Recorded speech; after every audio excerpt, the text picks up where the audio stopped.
கட்சி நிதின்ற பேர்ல அடிச்ச கொள்ளைய ஒண்ணு ஒன்னா கவர்மெண்டோட கஜானாக்குள்ளேயே கொண்டு சேர்த்துக்கிட்டே இருக்கிறாங்க. இப்பவும் சொல்றேன், மக்கள் பணத்துல இருந்து ஒரு பைசா கூட தொடமாட்டோம், தொடவும் விடமாட்டோம், தொட்டா விடமாட்டோம், இதுக்கு முன்னாடி தொட்டவங்களையும் விடமாட்டோம்.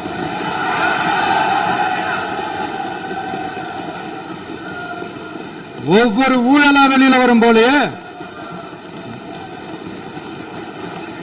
ஒவ்வொரு வேஷமா கலைஞ்சிரும் போலே, இங்க இருக்கிற நிறைய பேரு நடுங்கி போய் இதுல நம்ம மேல அவதூறு வேற. இப்ப புதுசா ஒரு வெப்பன் ஒண்ணு கொண்டு வந்திருக்காங்க. அது என்ன தெரியுமா? அவங்க தயவால தான் நம்ம ஆட்சி நடக்குதான். மக்கள் தயவால இந்த ஆட்சி நடந்துகிட்டு இருக்கு. மனசாட்சி உள்ள சக்திகளோட ஆதரவால இந்த ஆட்சி நடந்துகிட்டு இருக்கு. நாங்க தான் அனுப்பி வச்சோம் அப்படின்றாங்களே. அனுப்பி வச்சவங்களுக்கு மினிஸ்ட்ரியில இடம் கொடுத்தா ஏன் கதறீங்க? ஏன் இவ்வளவு கோவம்? ஏன் இவ்வளவு கதறல்? இதுல இன்னொரு முக்கியமான விஷயம், மார்க்சிஸ்ட் கம்யூனிஸ்ட் கட்சி நமக்கு ஆதரவு கொடுத்தது சுயேட்சையா எடுத்த முடிவுன்னு சொல்றாங்க. அதே மாதிரி இந்திய கம்யூனிஸ்ட் கட்சி நமக்கு ஆதரவு கொடுத்தது சுயேட்சையா எடுத்த முடிவுன்னு சொல்றாங்க. இதுல எங்க இருந்து நாங்க தான் அனுப்பி வச்சோம்னா புரியலையே. மக்களுக்கு நல்லா புரியும், எல்லாத்தையும் தெளிவா பார்த்துக்கிட்டு இருக்கிறாங்க.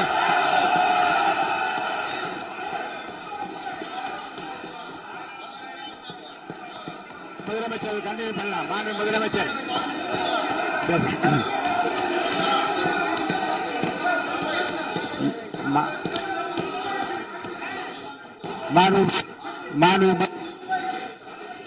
முதலமைச்சர் கண்டினியூ பண்ணலாம்.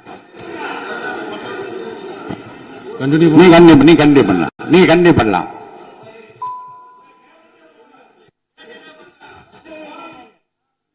இந்த சமூக நீதி அரசுன்னு சொல்றவங்களை பார்த்து கேட்கிறேன், நம்ம பட்டியலின சகோதரர்களுக்கு எத்தனை அமைச்சர் பதவி கொடுத்தீங்கன்னு கொஞ்சம் சொல்ல முடியுமா? ஆனா நம்மளுடைய அரசுல 8 அமைச்சர் பதவிகள் யாருக்கு? நம்ம பட்டியலின சகோதரர்களுக்கு. எல்லாம் நம்ம அண்ணன், நம்ம தம்பி, நம்ம தங்கச்சிங்க. அண்ணல் அம்பேத்கர் அவர்களுடைய கிட்டத்தட்ட 100 ஆண்டு கால கனவு இப்ப நிறைவேறி இருக்கு. நான் ஏன் கொஞ்சம் சவுண்டா பேசுறேன் அப்படின்னா அவங்களுக்கு கேட்கணுன்றதுக்காக, தப்பா எடுத்துக்காது. அதே மாதிரி பெண்களோட பாதுகாவலர் நாங்க தான் அப்படின்னு சொல்லிக்கிறவங்களை கேட்கிறேன், எத்தனை பெண்களுக்கு அமைச்சர் பதவியில இடம் கொடுத்தீங்க கொஞ்சம் சொல்ல முடியுமா? எங்க அரசுல 4 சகோதரிகளுக்கு அமைச்சர் பதவி கொடுத்திருக்கிறோம்.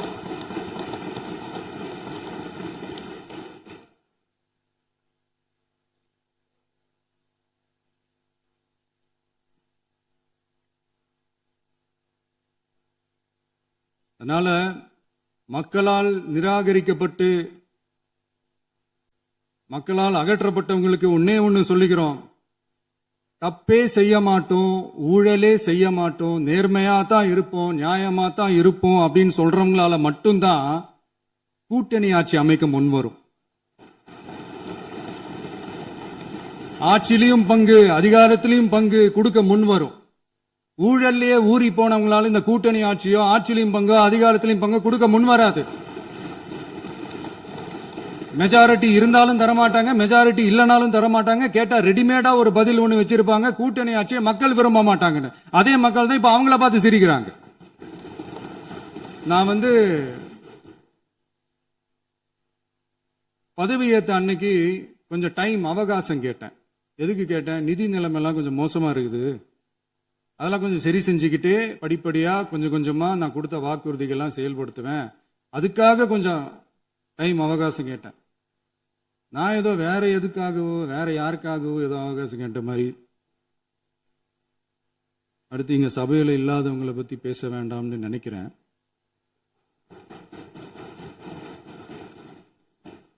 இங்க நம்மளை பத்தி அவதூறு பரப்புறதோட மட்டும் இல்லாம இப்ப நம்ம மக்கள் மேலேயும் அவதூறு பரப்ப ஆரம்பிச்சுட்டாங்க. மக்கள் நமக்கு ஓட்டு போட்டது தப்பான், குடும்பமா நமக்கு ஆதரிச்சது தப்பான்.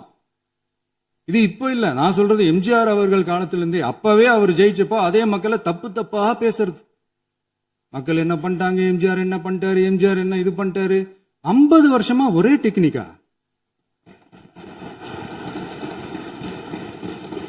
டெக்னாலஜி எல்லாம் மாறி வேற எங்கேயோ போயிட்டு இருக்கு பஸ். இதுல கொஞ்சம் டெக்னிக்காச்சும் கொஞ்சம் மாத்தினா கொஞ்சம் நல்லா இருக்கும். அதனால மக்களுக்கு யூஸ்ஃபுல்லா இருக்கிற மாதிரி இந்த ஆக்கப்பூர்வமான கருத்துக்களோ ஆக்கப்பூர்வமான யோசனைகளோ இருந்தா சொல்லுங்க. அதை நாங்க டெஃபரெண்டா எடுத்துக்கிறோம். ஆனா அதை விட்டுட்டு இந்த நக்கல், நையாண்டி, சம்பந்தம் இல்லாத பேச்சு இதெல்லாம் பேசிட்டு அப்புறம் முதல்வர் பதில் சொல்லல, முதல்வருக்கு பதில் சொல்ல தெரியல அப்படின்னா அப்புறம் என்ன சோஃபா மாடல் ஆட்சியா? அது என்னன்னு புரியறதுக்கே எனக்கு ரொம்ப நாள் ஆச்சு. இந்த sofa set, table chair, teapoy, furniture பிசினஸ்லாம் வேற எங்க வெளியில போய் பண்ண சொல்லுங்க. அப்படி அந்த பிசினஸ் தான் பண்ணணும்னா நிறைய பிசினஸ் பண்ற மாதிரி வெளியில போய் பண்ண சொல்லுங்க. எங்க சட்டசபைக்குள்ள வேணாம். அதனால ஆக்கப்பூர்வமான கருத்துக்கள் இருந்தா சொல்லுங்க. டெஃபினட்டா அது சரியா இருந்தா நாங்க ஏத்துக்கிறோம். எனக்கு ஒரு குட்டி கதை ஒண்ணு ஞாபகம் வருது, சொல்லாமா? ஒரு ஊர்ல ஒரு பெரியவர் வெயில் ரொம்ப ஜாஸ்தியா இருக்குன்னு சொல்லிட்டு கண்ணுக்கு மேல கை வச்சுக்கிட்டு இப்படி சுத்தி முத்தி தேடிக்கிட்டு இருந்தாராம். அப்ப கூட இருந்த ஒரு சின்ன பையன் என்ன தேடுறீங்க அப்படின்னு கேட்டானா. அதுக்கு அந்த பெரியவர் சொன்னாரா, அது ஒண்ணு இல்ல தம்பி, உங்க அப்பா இங்கதான் இருப்பாருன்னு சொன்னாங்க, அதான் தேடிக்கிட்டு இருக்கேன். எங்க உங்க அப்பாவையா காணோம்?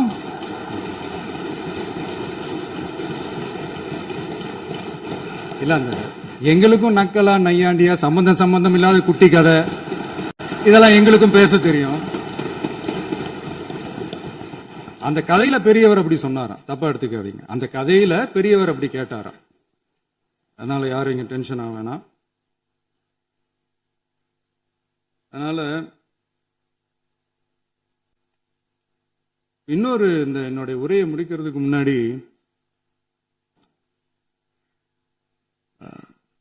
போயிட்டாங்க, பேசலாமா? உங்க கருத்துக்களை நீங்க முழுமையாக மன நிறைவோடு பேசலாம். டிவியில பார்ப்போம். சரி, அதான் 5 நிமிஷம் பேசுனதுக்கே கொளத்தூரி இந்த ஆட்டம் அடிச்சு பேசுனா அப்புறம் என்ன பண்றது? கடைசியா நான் இந்த உரையை முடிக்கிறதுக்கு முன்னாடி ஒரு முக்கியமான ஒரு விஷயம் பத்தி சொல்லணும். ஆளுநர் உரை அன்னைக்கு இந்த தமிழ் தாய் வாழ்த்துக்கு அப்புறம் தேசிய கீதம் பாடினது தப்பு, தேசிய கீதம் 2 முறை பாடினது தப்பு, அப்படி ஒரு நிகழ்வு இதுக்கு முன்னாடி இந்த சட்டசபையில நடந்ததே கிடையாது, அந்த மரபே மாத்திட்டீங்க, இப்படி ஒரு பெரிய ஒரு போர் மாதிரி எதிர்கட்சியை சார்ந்தவங்க எல்லாம் சொன்னாங்க இல்லையா? அந்த மாநில உரிமை போராளிகளை, அந்த மரபு காக்கிற உரிமை போராளிகளை ஒரே ஒரு கேள்விதான் கேட்கணும். 2021 ஆகஸ்ட் 2 ஞாபகம் இருக்கா? Centenary celebration of Tamil Nadu legislature. அந்த ஃபங்க்ஷன்ல நம்ம முன்னாள் முதலமைச்சர் கருணாநிதி அவர்களோட கலைஞர் அவர்களுடைய கலைஞர் அவர்களுடைய புகைப்படத்தை மாண்புமிகு குடியரசுத் தலைவர் திறந்து வைக்கிற ஒரு ஃபங்க்ஷன். அந்த ஃபங்க்ஷன்ல national anthem followed by Tamil Thai Vazhthu அப்படின்னு அறிவிச்சது ஞாபகம் இருக்கா? அதாவது தேசிய கீதத்துக்கு அப்புறமா 2வது முறையா, நோட் திஸ் பாயிண்ட் மாண்புமிகு பேரவைத் தலைவர் அவர்களே, பிளீஸ் நோட் திஸ் பாயிண்ட். தேசிய கீதத்துக்கு அப்புறம் 2வது முறையாக தமிழ் தாய் வாழ்த்து பாடப்படும் அப்படின்னு சொன்னது ஞாபகம் இருக்கா? அதுவும் முத்தமிழ் அறிஞர் அப்படின்னு சொல்ற நம்ம கலைஞர் அவர்களுடைய அந்த புகைப்படம் வெளியிட்டு விழாவில் அவர் இருந்த இதே சபையில தமிழ 2வது இடத்துக்கு தள்ளினது யாருன்னு ஞாபகம் இருக்கா?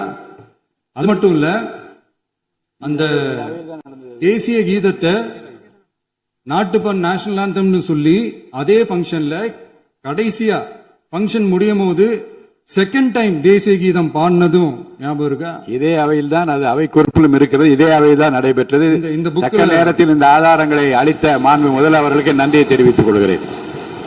ஏதாவது டவுட் இருந்தா இந்த புக்கை பார்த்து தெரிஞ்சுக்கலாம். அதனால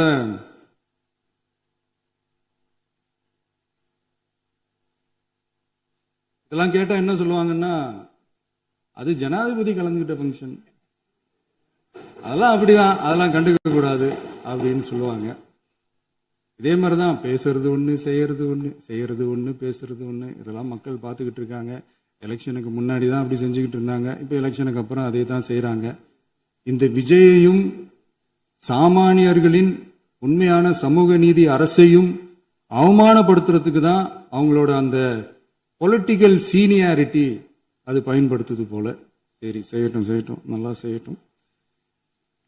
இப்போ ஆனாலும் நம்மளுடைய மாநில உரிமை, மொழி உரிமை, உத்தமபுத்திரர் போல வேஷம் போடுற எதிர்கட்சிக்கு ஒன்றை மட்டும் ஆணித்தரமாக சொல்றோம். உங்களை மாதிரி தமிழ்னு சொல்லிக்கிட்டு, மொழி, பண்பாடு, கலாச்சாரம்னு சொல்லிக்கிட்டு ரெட்டை வேஷம் போடுறவங்க நாங்க கிடையாது.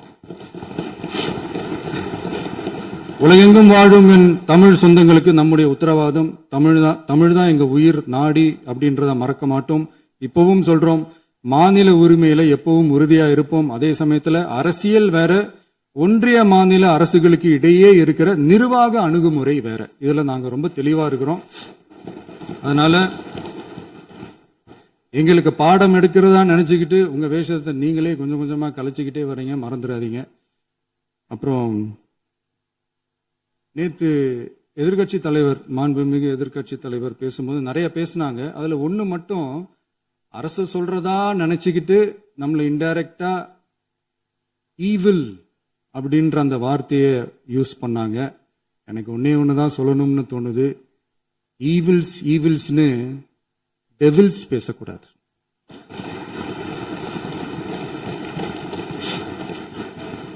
அவங்க இருந்திருந்தா ஒரு ஆக்ஷன் பண்ணணும்னு எனக்கு தோணுச்சு.